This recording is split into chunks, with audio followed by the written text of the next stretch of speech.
Now Boaz went up to the gate and sat down there. And behold, the close relative of whom Boaz had spoken came by.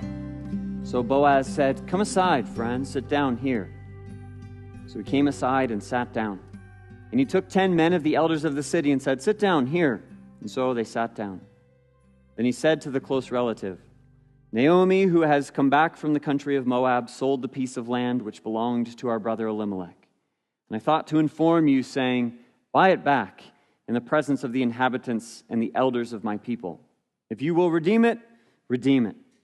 But if you will not redeem it, then tell me, that I may know. For there is no one but you to redeem it, and I am next after you." And he said, "I will redeem it." Then Boaz said, "On the day you buy the field from the hand of Naomi, you must also buy it from Ruth the Moabitess, the wife of the dead, to perpetuate the name of the dead through his inheritance." And the close relative said, "I cannot redeem it for myself, lest I ruin my own inheritance. You redeem my right of redemption for yourself, for I cannot redeem it." Now, this was the custom in former times in Israel concerning redeeming and exchanging. To confirm anything, one man took off his sandal and gave it to the other. And this was a confirmation in Israel. Therefore, the close relative said to Boaz, "Buy it for yourself."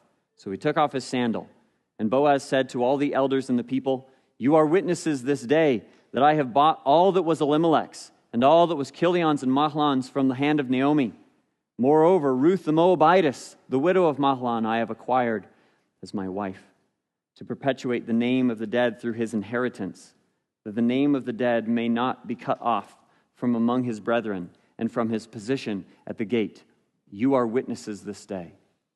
And all the people who were at the gate and the elders said, "We are witnesses. The Lord make the woman who is coming to your house like Rachel and Leah, the two who built the house of Israel. And may you prosper in Ephrathah and be famous in Bethlehem. May your house be like the house of Perez, whom Tamar bore to Judah, because of the offspring which the Lord will give you from this woman." This is the inspired and the inerrant word of God. May he bless its eternal truths to our souls.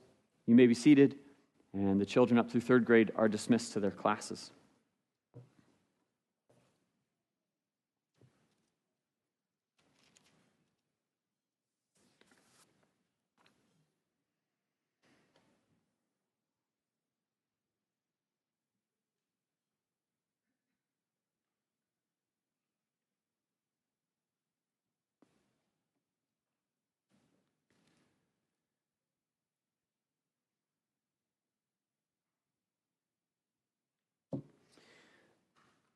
All right, this morning we pick up with one of two sermons left in the book of Ruth.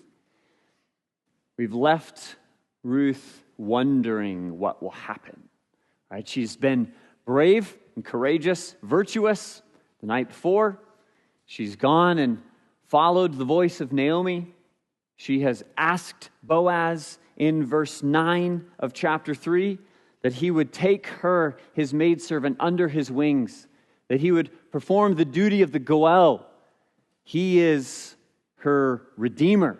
He is her rescuer. She's asking him to save her.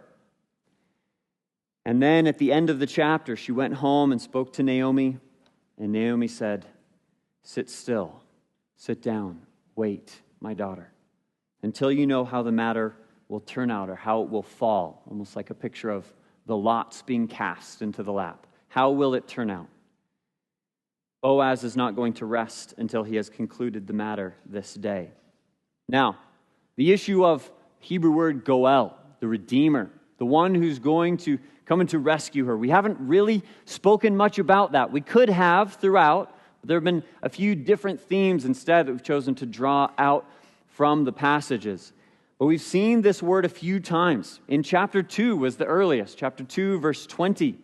That Naomi said that Boaz is a relation of ours. So she's excited that that was the field that Ruth had found. And so she's very grateful to God, and she praises God for what he's done.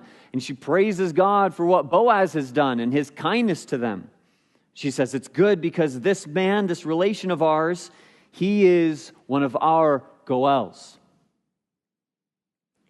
Chapter 3.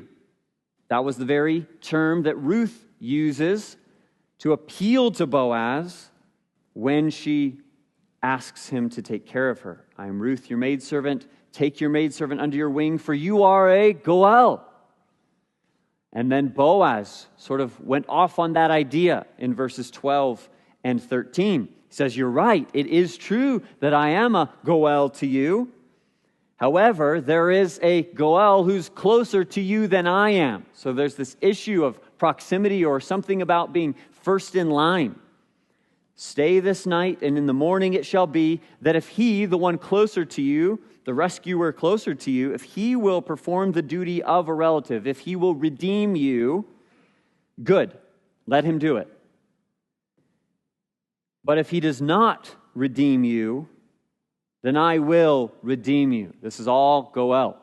It's the hero who rescues. It's the redeemer who redeems.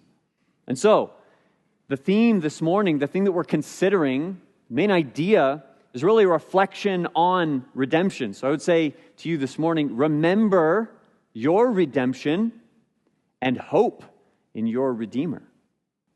Remember your redemption and hope in your Redeemer. What does redemption mean? What does this word Goel mean? Where does it come from? There are a few different words for redemption in the Old and in the New Testament. And often we use it sort of generally, or you might say in the Christianese language, we're simply saying salvation. Like to be redeemed is to be saved, to be rescued. But more specifically, it describes someone who has been recovered or released from a really bad situation. Someone who's been recovered or released, you might say bought back.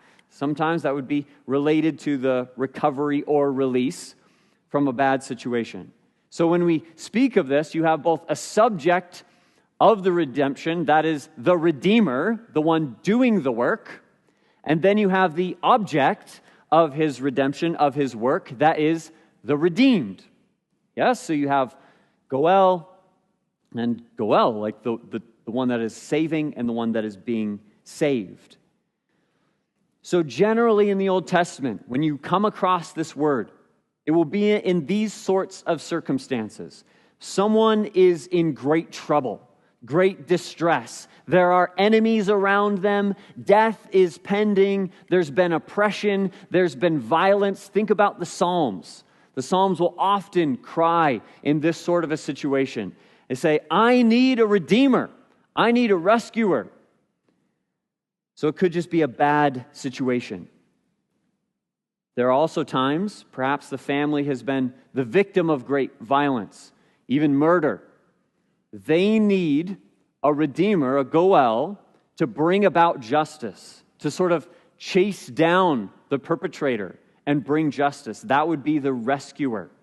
Maybe someone has just experienced any sort of social injustice, but their voice is not very loud, or it's not very socially relevant. Their pockets aren't very deep. They can't cough up the cash that they need to truly address the situation. Their resources are limited, or maybe the judge won't listen because of the insignificance of their voice. There's been the situation and they cry out, but nobody cares. Nobody hears. They're out of options. They need a redeemer. Now, there's a particular and a very common use of this word in the law, and that would be found in Leviticus chapter 25. So if you're taking notes, jot that down. Leviticus 25, we're going to read verses 23 through 28, at least as a narrow perspective, but it's going to show us something anyways. Leviticus 25, starting in verse 23, this is the redemption or the Goel of property in Israel. So he says in verse 23, the land shall not be sold permanently, for the land is mine. This is God speaking. God is the great giver of this gift to his people, and it is his possession for them. And he has rules about how they treat it and how they interact with one another concerning it. The land is mine, for you are the strangers and sojourners with me. You're my guests. And in all the land of your possession, you shall grant goel, redemption of the land. So here's this principle of redemption. Verse 25, if one of your brethren becomes poor, should sound familiar from Ruth, and he sold some of his possession, and if his redeeming relative, goel, comes to goel it, then he may redeem what his brother sold. Or if the man has no one to redeem it, but he himself becomes able to redeem it, then let him count the years since its sale and restore the remainder to the man whom he sold it, that he may return to his possession. But if he is not able to have it restored to himself, then what was sold shall remain in the hand of him who bought it until the year of Jubilee, and in the Jubilee it shall be released every 50 years, and he shall return to his possession.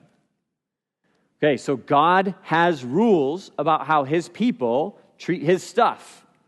And the way that he describes how they should interact with one another revolves around this idea of redemption.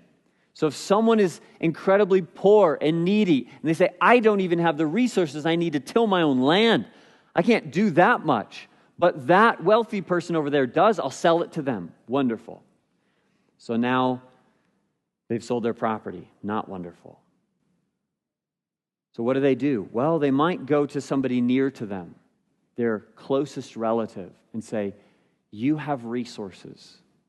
Would you buy it back for me? Would you free me from this distress? Would you redeem me? So the goel is the redeemer, who's the close male relative from the same clan. And the closer the relationship, the greater the obligation.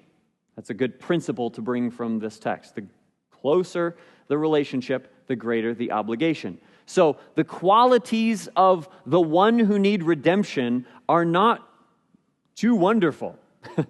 They are societally powerless. They are weak in relationship to the situation. They cannot release themselves. They cannot save themselves. That is indeed why they require a redeemer, a hero, someone to save them. So that's the circumstance. That's the qualities of this individual who needs help. Unless we think that, the rich guy should just jump in and do it because he's got the money, let us appreciate for a moment the cost that would be associated with being the redeemer. Everyone asking you for things, everyone expecting you to give of yourself, give of your stuff. Let's not pretend that helping someone else is free. The greater the need, the greater the cost. So the redeemer is someone who's willing to pay the price for the redemption of their needy family. That could mean money, and often would, some sort of commercial transaction, often great sums of money. Could mean ongoing expenses. Now that we've bought this land, we have to tend it. We need to take care of it. There may be some servants or some people that come along with it. And so there's food and there's clothing and there's lodging and there's all this stuff that no one else really thinks about the fact that you're doing this, but you're just doing it, and it costs a lot. It's costing your life. It's costing your power. It's costing your time, the use of strength and resources, all given freely out of love. Depending on the situation, you're risking personal welfare and perhaps even your life itself. If you're going to chase down this dangerous criminal on behalf of your family who's just lost a loved one, that could be a very dangerous thing. That means that we need certain qualities in a redeemer, don't we? Can't just be anybody. First, they need to be relationally near to you, but that's not really what I'm after. They need to be people of high character, of virtue, of godliness. You might say, according to the book of Ruth, someone of chesed, someone of this great loving kindness, this abundant, loyal love and just generosity of oneself to someone else. High character is required for someone to be a redeemer. How about some sort of motivation? Right? They need to be motivated in order to move, in order to act. What should their motivation be? Why would somebody be a goel for somebody else? Well, back in Leviticus, at the end of the chapter, in verse 38, he gives a very good reason for why they might redeem property or house or even people. He says, because I am the Lord your God, who brought you out of the land of Egypt to give you the land of Canaan and to be your God. So this is somebody who's motivated by the fact that they have been redeemed. God redeemed me. And so I will, in a far even lesser way, redeem you. So every act of redemption that was prescribed in Leviticus and other places and that was lived out by the people of Israel, these are many exoduses taking place all over the land as echoes of God's great goodness to them and his redemption for them. So we need someone of high character to be a Goel, someone with motivation, that is, a divine motivation, someone who loves because he's been loved. And then, cannot just be those two things. We need somebody with ability, somebody who can make good on the promise or actually act, right? It can't. They need power, they need some sort of wealth, they need influence. They cannot just be well-intended and compassionate. Because the guy next to you in a difficult situation could be someone who has high character and a good motivation. God redeemed me, I would love to redeem you. I see you, I love you, I'm well-intended, but I can't do anything. You need someone with power and resources and ability. So, Naomi and Ruth need a Goel. They need a rescuer, a redeemer. They are societally powerless. And this is a little bit bold of them because if you read through Leviticus in detail, you will see that Ruth does not technically fall under the category of someone who should be able to go to Boaz and demand that he do these things. It's principally there, but it's not explicitly there. So she's asking, begging Boaz to do something kind and generous that she doesn't deserve and that she cannot technically hold him to in the law. So what will he do? Well, he says, as Yahweh lives, I will perform it. I will rescue you. So let's see that take place. There is no temporal gap between chapter 3 and chapter 4. The last scene to this, Boaz heads immediately to the gate, and there he goes to fulfill his promise.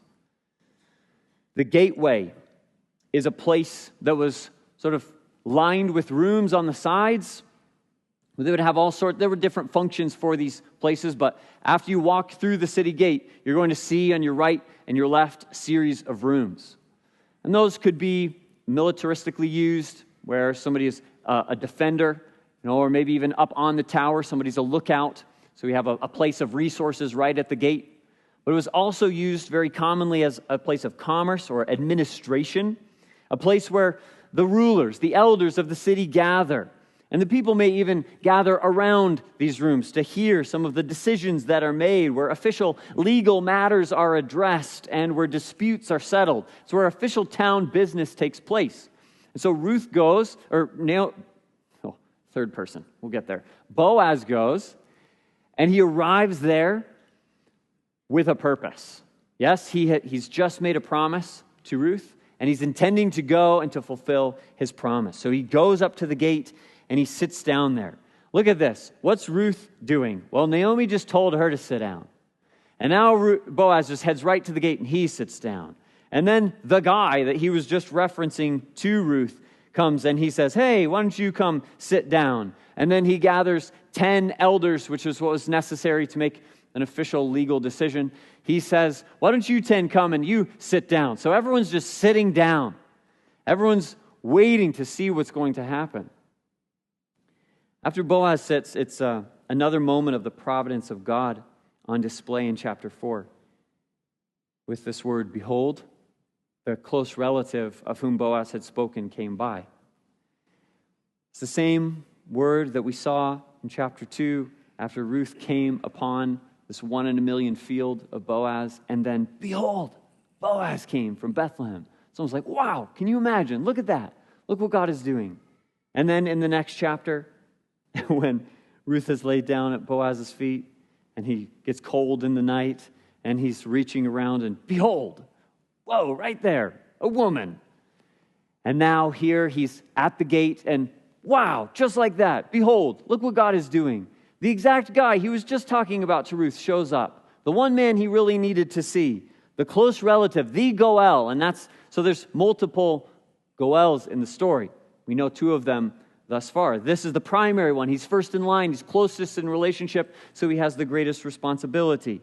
And Boaz says, just who I was looking for, sit down. There's a bit of a funny thing that happens with the non-naming of this man in Hebrew. So what I read translated in the New King James as friend, come aside, friend, is a funny little Hebrew phrase. Even sounds funny to us. It's Poloni Almoni. Kind of sounds like baloney, but it's just saying Poloni Almoni. It rhymes. And there's a lot of dispute about what it even means. And do these words individually mean things? And people have searched out and studied. And what it really sounds like is that the author is just using an almost nonsensical rhyming phrase that's used a few other times in Scripture to have this word play in which, perhaps even these unrelated or maybe meaningless words are combined to produce something intentional. So we might say something like hodgepodge. What is a hodge? You tell me. What's a podge? I don't know. Well, hodgepodge we get. Helter-skelter, something like this. We don't really know where those, I don't even know where those things came from. You just sort of say them. And here, it's about a person, though. He's calling this individual in the story anyways, something like Joe Schmo, like Mr. So-and-so. His name's not there. And it's hidden, it's revealed, or it's not revealed intentionally. Boaz knows who this guy is, but he's a nobody. As far as this story goes, he's the foil to Boaz. He's the equal opposite. He's the bad example compared to the good example. There's two other times in Scripture, if you want to sort of give a verification or a double check, that this phrase is used this way. 1 Samuel 21:3 and 2 Kings 6:8. In relationship to places, you have this Poloni Almoni. It's like such and such a place. That's how we often translate it. So Boaz, the second Goel, and then the first so-and-so Goel that we don't know anything about, 10 elders, they all sit down. Now, the story has revolved very clearly around women to this point, right? Main characters, oftentimes being the ones with these ideas, where we're going to go, what we're going to do. Ruth has the idea in chapter 2. Naomi has an idea in chapter 3. There's a bit of a shift here. Boaz takes the lead. And he's speaking to another man with 10 other men, and we're sort of just listening to wait and see what verdict is going to fall. So Boaz approaches and he says to the Goel, we have a problem. We have an opportunity. We have a Leviticus 25-ish situation on our hands here. And you're the guy. You're the first in line. We have somebody who sold her field. She's very needy. She doesn't have a voice. She doesn't have money. She doesn't have power. She needs our help, and we're her relatives. So what will you do? I thought to tell you. I thought to inform you. I wanted you to know first, since you're the main one responsible. And I'm telling you in front of the elders, I'm telling you in front of the people who live in Bethlehem, if you will be the hero, then be the hero. If you will save her, save her. But if you won't, then let me know, because I'm next. And I'll let you know what I'm going to do.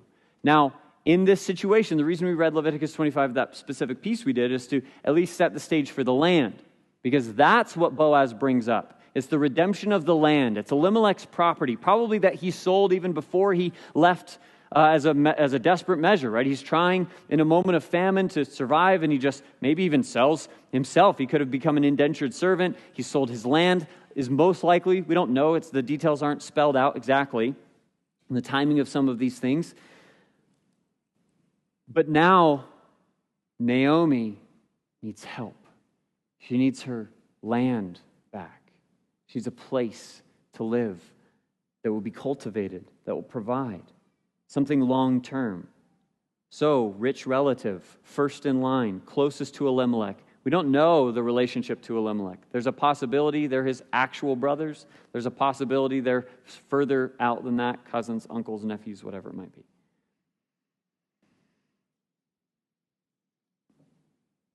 And the guy says, Mr. So-and-so, Poloni Almoni, he says, I will redeem it. I'll play the part. I'll be the Goel. I'll pay the cost. I'll do the thing necessary. And in that moment, from a storytelling perspective, that's pretty disappointing. That's not what Ruth is sitting at home wanting to hear back. That's not the guy we know anything about. It's like there's been no character development, and there will be none. We don't even know his name, right? But he says, I'll do it. And whether it's reactionary or Boaz went in with a plan, I believe he went in with a plan, he has another phase. Well, you see, I thought you might say that. There's one other law that may come into play here. Once again, not explicitly. The details of this other law are not explicitly described in Scripture. But I think you know, and I know that as we read it, this is the spirit of the law. This is the precise moment for which this law is intended. This is a good and right application of the law. So let me remind you of Deuteronomy 25. In Deuteronomy 25,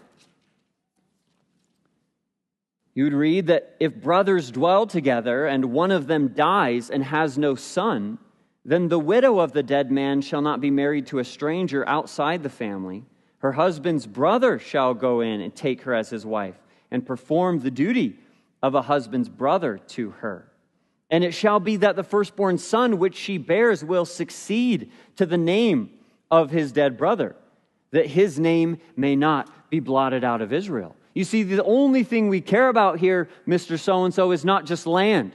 It's not just property. It's also people, and it's also children. It's an inheritance, is that there would be a son of Elimelech. And so I want to let you know of my intention, perhaps, or I want to let you know of the requirement for you, perhaps. But on the day that you buy the field of the hand of Naomi, that's not all that's happening. Either I will or you must also buy it from Ruth, the Moabitess, the wife of the dead, in order to perpetuate the name of the dead through his inheritance. So Boaz sort of plays this trump card and says, just so you know, you won't just get the land, you'll get the girl and the mother-in-law. And the purpose of getting the girl is that you may keep the name of Elimelech alive, that he would not be lost to our family, to our blood forever. But that's not all that happens. If the son is born, then the son receives all of the inheritance of Elimelech and a portion of this other Goel who's come to rescue him. So if, let's say, Poloni Almoni marries Ruth, they have a kid. Poloni Almoni doesn't get the field. All of the stuff that he's poured into it, all of the time, money, energy, resources, it's now the son's. And whose name is on it? Not his name, Elimelech's name. And some of his stuff has to go to this boy because he's his boy too. And the guy's like, whoa, that's a little different. That changes things. I'm not just being very generous to Naomi, buying it back so that my fields are expanded, so that my property is bigger. Maybe even willing to marry Naomi, knowing that she's past childbearing years. Can't be a son there. And Boaz says, it's about her. It's about Ruth. She needs a Goel, that the name of Elimelech may not be lost, that the name of Mahlon may not be lost. And then the close relative, the Goel, says, well, I can't redeem it for myself. And we begin to see the differences between the Goel and Boaz. He's concerned with selfish things. He's concerned with how it will affect him. He says, well, that's going to chop up my inheritance. There's a possibility Ruth has a kid. I'm not willing to take that chance. So why don't you redeem my right of redemption for yourself? I'm going to step out of line, which makes you first in line. Go ahead, be the hero. I won't be. Because being the hero, being the Goel, costs a lot. And might not even benefit him. He's doing something selfless, is what the Goel is doing. He's doing something on behalf of somebody else, something chesed, something full of kindness and love, because God has showed him love. And so he uses his power to bless other people. He uses his resources and his money and his very life to be poured out on behalf of other people.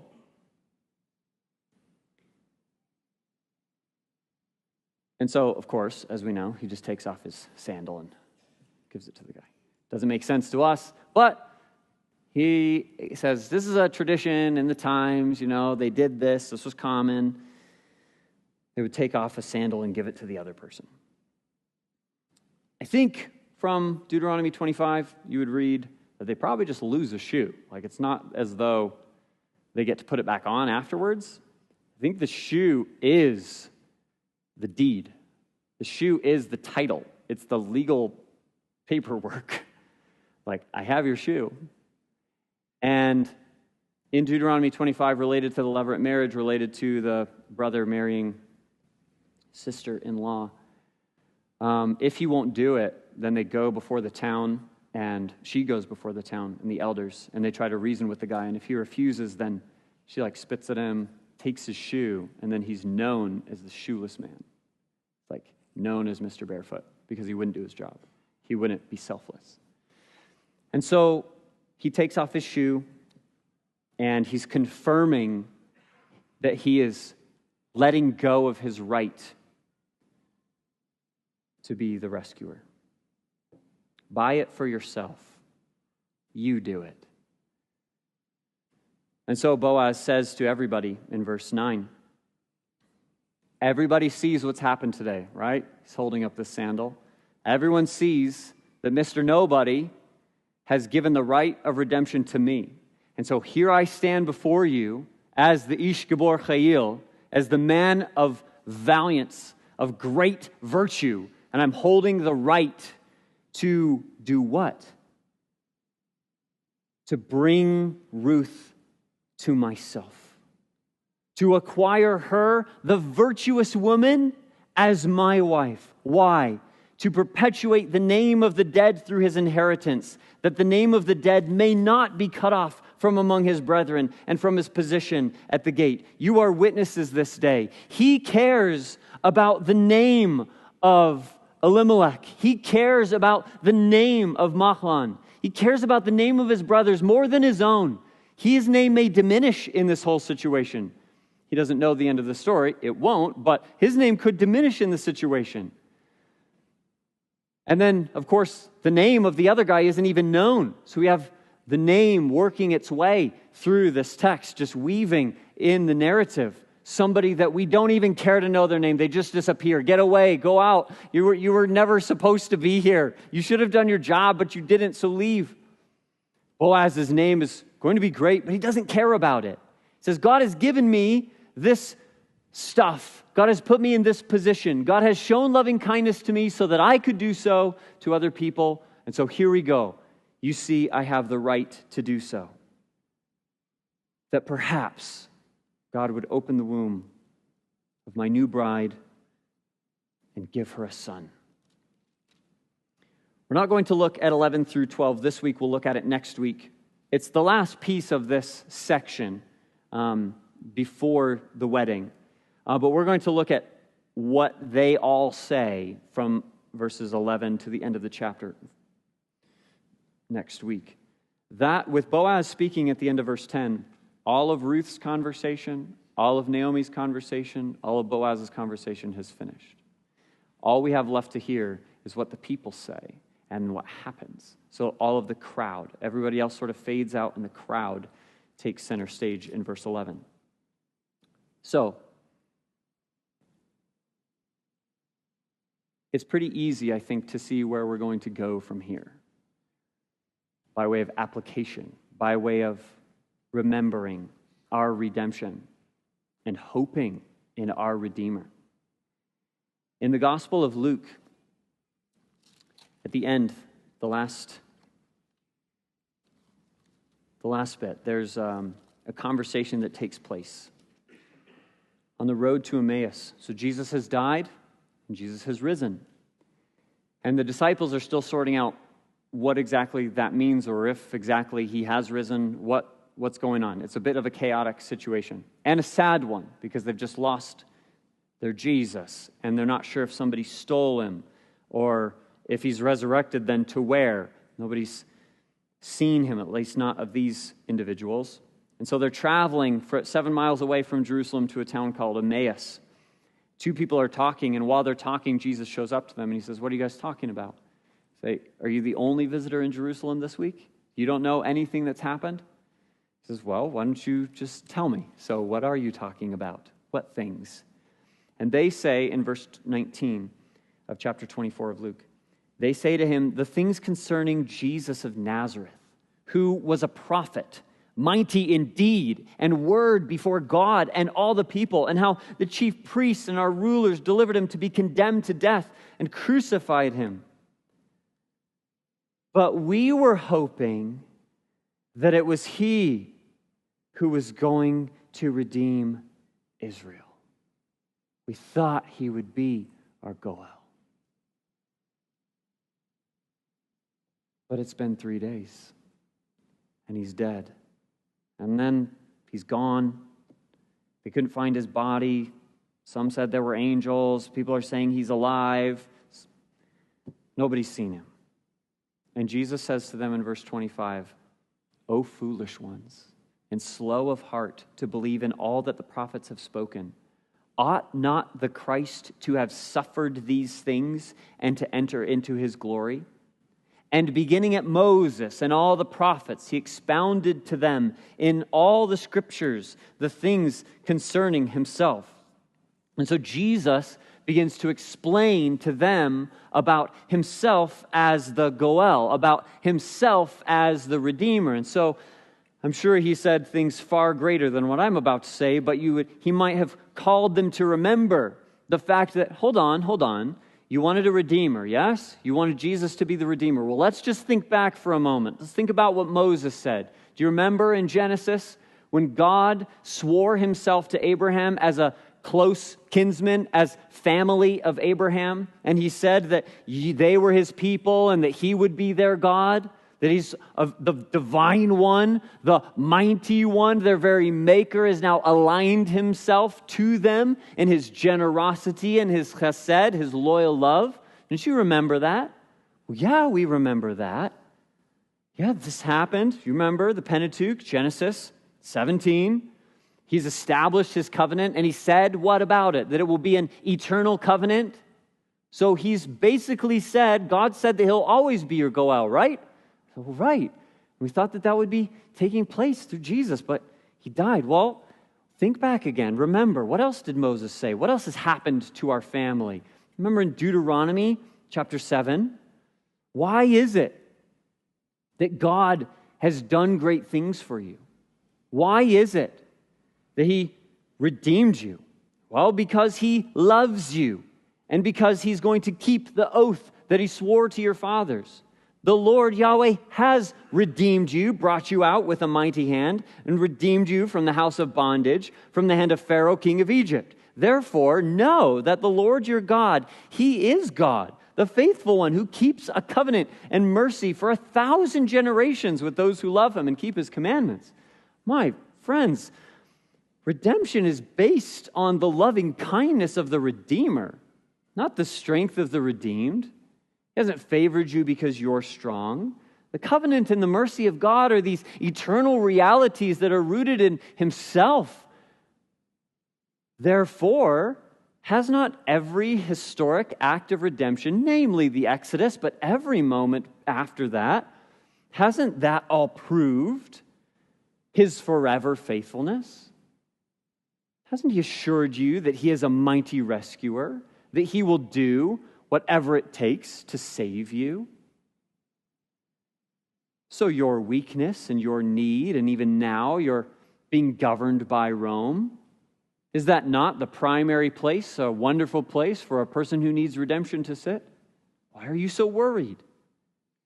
Psalm 107 has taught us of the cyclical nature of this great tragedy that occurs, and there's an affliction and oppression, and then the God's people cry out, and what happens? Well, the mighty Goel acts. He saves, he redeems, and so then we give thanks. Yes, the chorus to that song, let the redeemed of the Lord say so, whom he's redeemed from the hand of the enemy and gathered out of the lands from the east and from the west, from the north and from the south. So say it again, hope and have confidence that God's not done with his redemptive mission. In fact, you know, my friends, you know that it has to go beyond today, because the great Isaiah and the prophets, he said that there will be an eternal Zion, and that there will be no lion there, and no ravenous beast shall be found there. But what will be found? Well, he said the redeemed would walk there, would walk in Zion, and that the ransomed of the Lord would return and come to Zion with singing, with everlasting joy on their heads, and they obtain joy and gladness. Sorrow and sighing shall flee away. Don't lose hope. Don't be foolish. Don't mistrust the strength of God. And consider, as great as Rome is, as oppressive as Rome is, what's your true need? Is your true need something physical? Was Naomi and Ruth's truest need food, land, children? No. And what is our great need? Our great need is spiritual. We are poor and destitute. We are lost. We need redemption. We're powerless. We're weak. The natural and eternal condemnation for our spiritual offenses hangs over us. It's over the head of every human being. We need a very mighty Goel.